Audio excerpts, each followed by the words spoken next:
বাবা মা যখন মেয়ের বাসায় আসে তখন হচ্ছে কিন্তু আনন্দের কোনো সীমা থাকে না যে কখন কোন জিনিসটা রান্না করে খাওয়াবো বা কী খাওয়াবো, পাসপোর্ট বেড়ে টেবিল ভর্তি করে দিতে পারলে হচ্ছে মনের তৃপ্তিটা মিটে। হ্যালো এভরিওয়ান, আসসালামু আলাইকুম, কেমন আছেন সবাই? নিশ্চয়ই ভালো আছেন। রিসেন্ট হয়েছে আমার মেয়ে বাবু হয়েছে, আপনারা তো সবাই জানেন। আমার মেয়েটার জন্য সবাই আপনারা অনেক বেশি হচ্ছে দোয়া করবেন, আর হচ্ছে আমার ব্লগটা সবাই দেখবেন।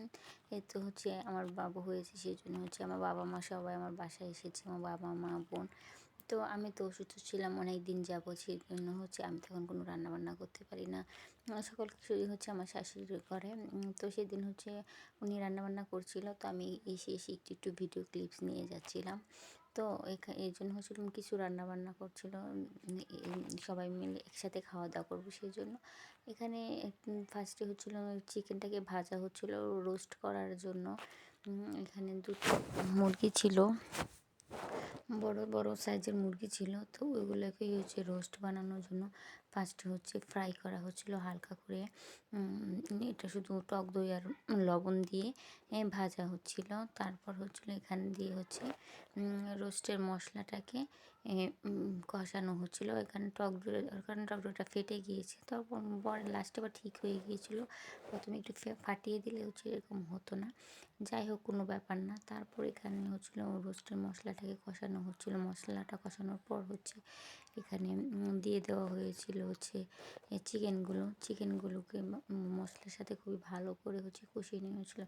আর রোস্ট রান্নার প্রধানত হচ্ছে পেঁয়াজ বাটাটা, পেঁয়াজ যদি বেটে দেওয়া যায় তাহলে হচ্ছে রোস্টটা খেতে অনেক বেশি মজা হয় আর ইয়ামি হয়। এই তো রোস্টটা প্রায় রান্না হয়ে গিয়েছে। এখন লাস্টে শুধু একটু পেঁয়াজ বেরেস্তাটা দিয়ে দিলে হয়ে যাবে। আমি বললাম না, ফাঁকে ফাঁকে এসে একটু একটু ক্লিপ নিয়ে গেছি, যার কারণে হচ্ছে আমি পুরোটা হচ্ছে আপনাদেরকে দেখাতে পারি না। আপনারা যদি রোস্টের ভিডিও চান তাহলে হচ্ছে আমি পুরো ভিডিওটা আপনাদেরকে দিতে পারি। তারপর এখানে হচ্ছিলো ডিম কোরমা করা হবে, আর সেই জন্য এখানে ফার্স্টে 4টা ডিম নেওয়া হয়েছিল, যেহেতু এখানে কিছু ছিল। তারপর আবার ডিম বাড়তি করে নেওয়া হয়েছে। আর এখানে এখানে হচ্ছে এই যে ডিম কোরমাটাও রান্না হয়ে গেছে। ডিম কোরমাটাও কিন্তু খেতে বেশ ভালো হয়েছিল।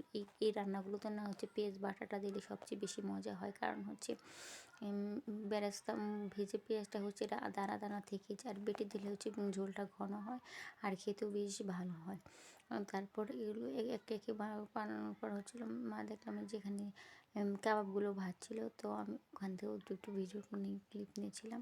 এখানে হচ্ছিলো যে রান্নাবান্না যেহেতু প্রায় শেষ, লাস্টে হচ্ছে এই ভাজাভাজিগুলো লাস্টে করলে হচ্ছে গরম গরম থাকে। আর এগুলো হচ্ছে পোলাও দিয়ে একটু গরম গরম খেতেই বেশি ভালো লাগে। তারপর হচ্ছিল এখানে বিফ কাবাবগুলো ভাজাটা একটা মজার বিষয় কি জানেন, বাসায় এত কিছু রান্না বান্না হয়েছিল সেদিন না। শুধুমাত্র হচ্ছে শুধু আমি চিকেন রোস্টটা ছিল না, সেটা দিয়ে আমি খেয়েছি, আর কিছুই খেতে পারিনি। কারণ ছিল বিফ ছিল, ওটা ভুনা করেছিল গরুর মাংস, সেটা তো আমি খেতে পারবো না। ইলিশ মাছ ভাজাও খেতে পারবো না, অ্যালার্জি ছিল।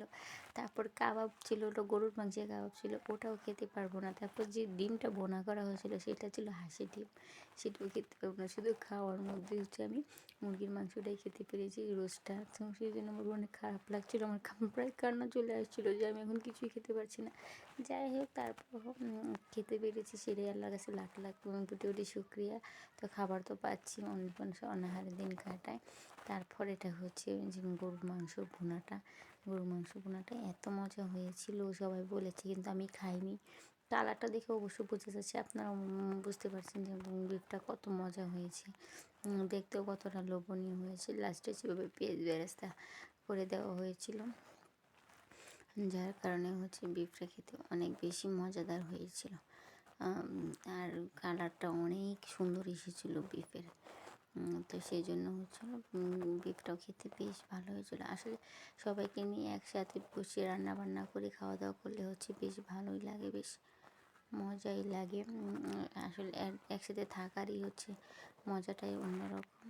তারপর হচ্ছিলো লাস্টে হচ্ছিলো পোলাওটা। এখানে পোলাওটা ভাজা হচ্ছিলো আর পোলাওটা রান্না করা হচ্ছিলো। আমি এখানে সামান্য একটু ক্লিপস নিয়েছিলাম, পুরোটা নিতে পারিনি। তারপর আমার বাবু কান্না করেছিল, সেই জন্য চলে যেতে হয়েছিল, সেই জন্য পুরোটা আর নিতে পারিনি। যে ঘি দিয়ে বেশ মাখো মাখো করে রান্না হয়েছিল, তো বেশ খেতে ভালোই লেগেছিলো। তারপর এই তো হচ্ছে আমাদের পোলাওয়ের ফাইনাল লুক।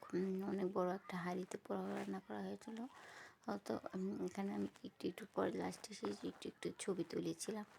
যে ভ্লগে তো দেওয়া যাবে, সেজন্য। আর এই তো ছিল সালাদ, এই তো ছিল সকল খাবার-দাবার। আমার ব্লগ ভিডিওটা কেমন লেগেছে সবাই জানাবেন এবং আমার নিউবর্ন বেবির জন্য সবাই দোয়া করবেন। আল্লাহ হাফেজ।